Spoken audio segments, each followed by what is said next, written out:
वो दीवानी थी मुझे तन्हा छोड़ गई, वो दीवानी थी मुझे तन्हा छोड़ गई, खुद ना रुकी अपना सया छोड़ गई। डीजे हरिओम ना सही कब इस बात का है, डीजे हरिओम ना सही कब इस बात का है।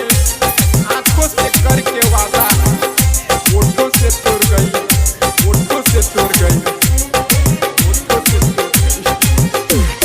काहे तेनी दर्दा भइले बीचे राह में छोड़ के कोई ले ले सगाई रे, हमर मलिया हरे जाई रे, कोई ले ले सगाई रे, हमर मलिया हरे जाई रे।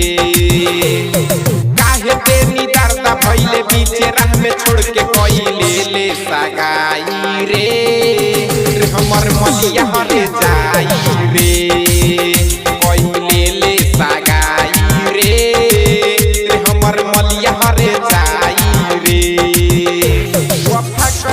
मुकर गई है, वफा करने से मुकर गई है दिल, और प्यार करने से डर गई है दिल।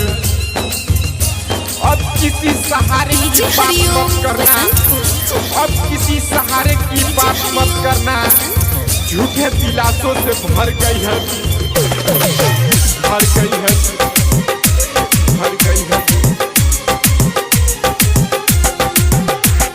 जाबे वफा ससुराल रे, रहबे ना पे खुशहाल रे, देखी तोरा गलिया के दिल रे, खतरा में पड़ल हमर दिल रे।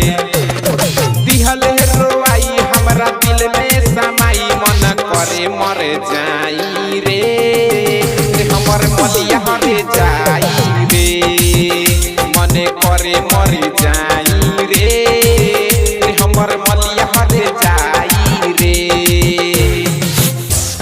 पहले तो बोलती थी कि मिलने के लिए बेकरार हो रही हूँ, अरे बेवफा लड़की, डीजे हरिओम पहले तो बोलती थी कि मिलने के लिए बेकरार हो रही हूँ, डीजे हरिओम अब क्यों बोलती हो कि सॉरी मैं नहीं आ सकती, क्योंकि अपने साजन के लिए तैयार हो रही हूँ, अपने साजन के लिए तैयार हो, के लिए तैयार हो, के लिए तैयार हो।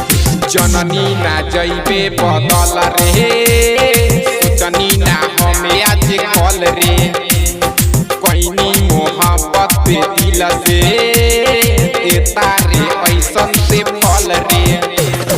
दिलवा के दर्द मर्द के कर से सुनाई, दारू सिगरेट हम खाई रे, हमर मलिया हर जाई रे, दारू सिगरेट हम खाई रे, हमर मलिया हर जाई रे।